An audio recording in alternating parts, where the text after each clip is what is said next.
Army chief general Syed Asim Munir चयो आहे त पाक फौज रियासत जी सिक्योरिटी ऐं इस्तेहकाम खे यकीनी बणाईंदी। बनो हमले में मुलविस अंसरनि खे कानून जी कटेड़े में आणींदासीं। आवाम जे तहफ़ुज़ ऐं सलामती यकीनी बणाइण लाइ का कसर न छॾी वेंदी। फौजी दुश्मन अंसरनि जे इशारनि ते कम करे रहिया आहिनि। फौजी नई संदन सहूलतकारनि जे ख़ात्मे ताईं जंग जारी रहंदी। Army chief general Syed Asim Munir जो बनो जो दौरो CMH बनो में दाख़िल ज़ख़्मी जवाननि जी अयादत, शहीद थियल शहरियुनि जे वारिसनि सां ताज़ियत। आर्मी चीफ पारां जवाननि जे अज़म ऐं हौसले जी वाखार। दौरे दौरान आर्मी चीफ खे सिक्योरिटी सूरतहाल ऐं जाई ऑपरेशन्स ते ब्रीफ़िंग।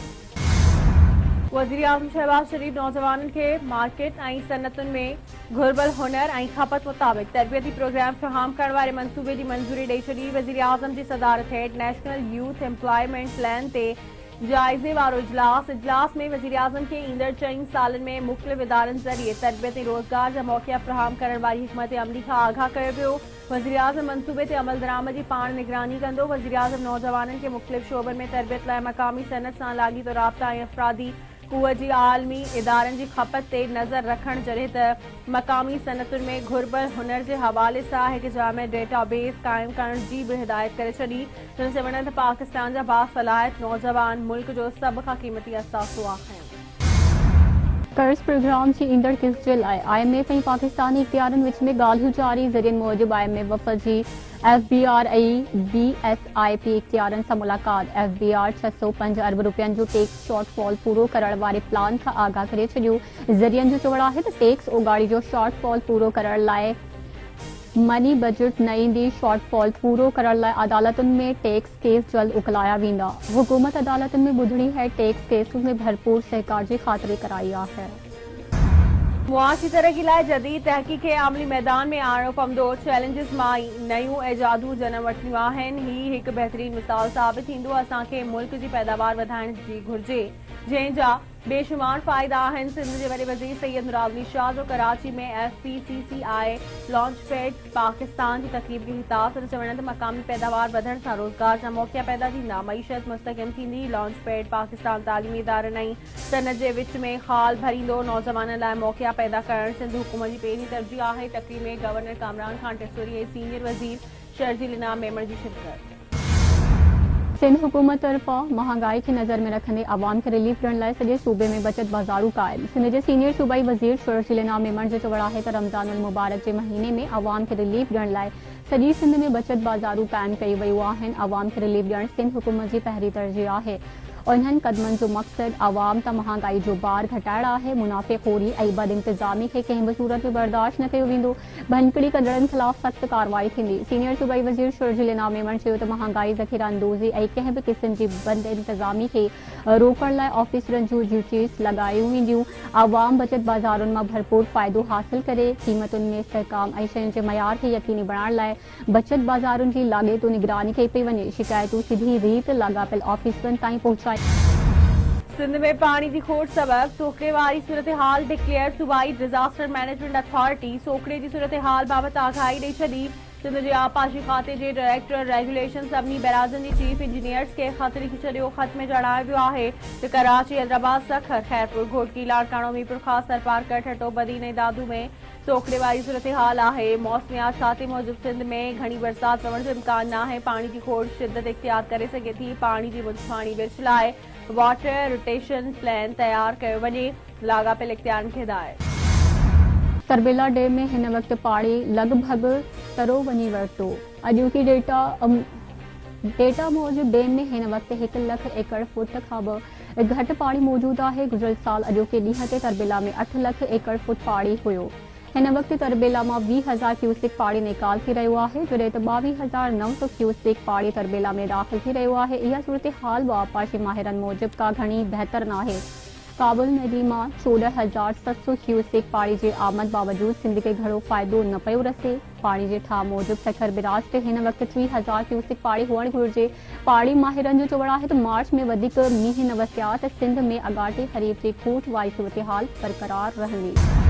बिजली जे वाइपेदारनि लाइ ख़ुशख़बरी। फी यूनिट ते 3 रुपयनि ताईं घटिताई। कराची जे शहरनि लाइ 3 रुपया ऐं बाक़ी सॼे मुल्क में बिजली जो फी यूनिट 2 रुपया 12 पैसा सस्तो थी वियो। बिजली जे अघनि में घटिताई माहवार एडजस्टमेंट जी मद में कई वई। वाइपेदारनि खे इहो रिलीफ मार्च महीने जे ईंदड़ बिलनि में मिलंदो। नेपरा पारां नोटिफिकेशन जारी। सिंध के वडी वजीर सैयद मुराद अली शाह की सदारत हेठ इजलास। वडी वजीर पारा सिविल अस्पताल कराची में मेडिकल ऐं सर्जिकल टावर ठाहण तोड़े लाड़काड़े में इंस्टीट्यूट ऑफ यूरोलॉजी कायम करण की हिदायत। हेल्थ इंफॉर्मेशन सिस्टम के बेहतर करण जो फैसलो इजलास में आगाही ॾिनी वई त 42,000 आबादी ते हिकु नर्स आहे। वॾे वज़ीर हिदायत कई आहे त नर्सुनि जूं वधीक भर्तियूं कयूं वञनि त ज़रूरतूं पूरियूं थी सघनि। वॾे वज़ीर जूं 3,500 वैक्सीनेटर्स ऐं टेक्निकल स्टाफ भर्ती करण जो फ़ैसिलो। 11 न्यूट्रिशन स्टेबलाइज़ेशन सेंटर्स कायम करण की मंजूरी। लेडी हेल्थ वर्कर्स की कम्युनिटी ताईं पहुच 41% आहे। वॾे वज़ीर खे आगाही। वॾे वज़ीर जी सिहत वारी वज़ीर खे लेडी हेल्थ वर्कर्स की कवरेज वधाए 80% करण की हिदायत। वॾे वज़ीर जो चवणु आहे त हिकु लेडी हेल्थ वर्कर 1200 आबादी ते हुजणु घुरिजे।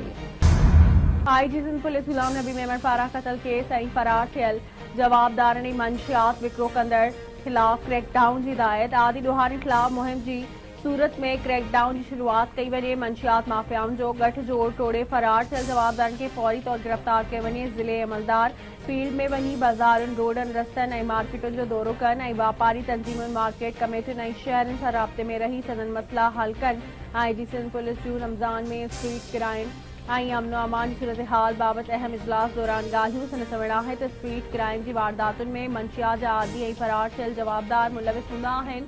अमनो अमान की बहाली जो दारोमदार मंशियात माफ़ियाउनि ख़िलाफ़ असराइदी कार्रवाई में आहे। ॾोहारियुनि ते नज़र रखण लाइ बाज़ारुनि ऐं मार्केट में लॻल कैमराज़ जी मदद वरिती वञे। सिंध हुकूमत पारां कराची में नेशनल गेम्स ऐं थर में जी प्रेस कराइण जो ऐलान। सिंध में 18 सालनि खां पोइ नेशनल गेम्स थी रहियो आहे, जंहिंमें आज़ाद कश्मीर समेत चइनी सूबनि army, air force, naval, police, railway ऐं वापडा जूं टीमूं बि हिसो वठंदियूं। उरांडनि वारे सूबाई वज़ीर मोहम्मद बख्श महर ऐं नादिर ख़ान मक्सी जी कराची में प्रेस कॉन्फ्रेंस। संदनि चवणु आहे त थर रैली 10 खां 13 अप्रैल ताईं मिठी में थींदी, जंहिंमें 60 ॼणा हिसो वठंदा। थर जे 200 किलोमीटर इलाइक़े खे रेसिंग ट्रैक में तब्दील कयो वेंदो। इवेंट सां थर जी सियाहत खे हथी ऐं मक़ामी माण्हुनि खे रोज़गार फराहम थींदो। पाकिस्तान दहशतगर्दी सटियल 163 मुल्कनि जी फ़हरिस्त में ॿिए नंबर ते अची वियो। गुज़िरियल साल 1081 शहरी दहशतगर्दी सबबि मारिजी विया। Institute for Economics and Peace तरफ़ां रिपोर्ट जारी। रिपोर्ट मूजिब कलदम तंज़ीम टीटीपी दुनिया जी तेज़ी सां उभरंदड़ दहशतगर्द तंज़ीम बणिजी वई। सिंध जी सरकारी नौकरियुनि लाइ उमिरि जी हद में 5 साल रियायत मिली वई। सिंध काबीना जी मंजूरी खां पोइ चीफ सेक्रेटरी पारां नोटिफिकेशन जारी। उमिरि जी हद में रियायत बाबति नोटिफिकेशन 31 दिसंबर 2026 ताईं लागू रहंदो। गज़ा में इसराइल तरफ़ां इमदाद की बंदिश ऐं भारतीय परॾेही वज़ीर जे बयान जी पाकिस्तान पारां सख़्त लफ़्ज़नि में मुज़म्मत। परॾेही तर्जुमान शफ़क़त अली ख़ान जो चवणु आहे त इसराइल तरफ़ां गज़ा जी इमदाद जी बंदिश वारो क़दम आलमी क़ानूननि ऐं इंसानी हक़नि जी खुलियल भञकड़ी आहे। कश्मीरी अवाम जे ख़दशनि खे सिर्फ़ इक़्तिसादी बहाली ज़रिए हल नथो करे सघिजे।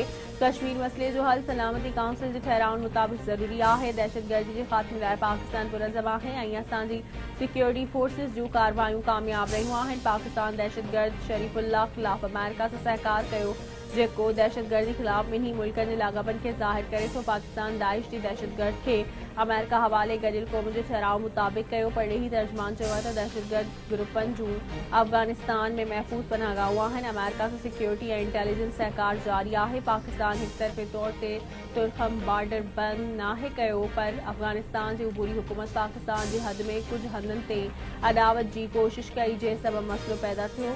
तुर्खम बॉर्डर खोलण जो मसइलो अञा ताईं हल नाहे थियो, पर पाकिस्तान पुरअमन ॻाल्हियुनि ज़रिए मामिलो हल करण जी कोशिश करे रहियो आहे। जेकोबाद वेझो हथियारबंदनि जी फायरिंग में 3 ॼणनि जे मारिजण जो सिंध जे वॾे वज़ीर सैयद मुराद अली शाह घर वज़ीर ज़ियाउल हसन लंजार नोटिस वरितो।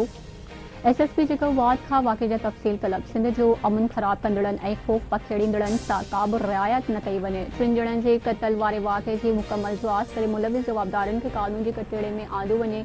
वॾे वज़ीर ऐं घरू वज़ीर जी हिदायत।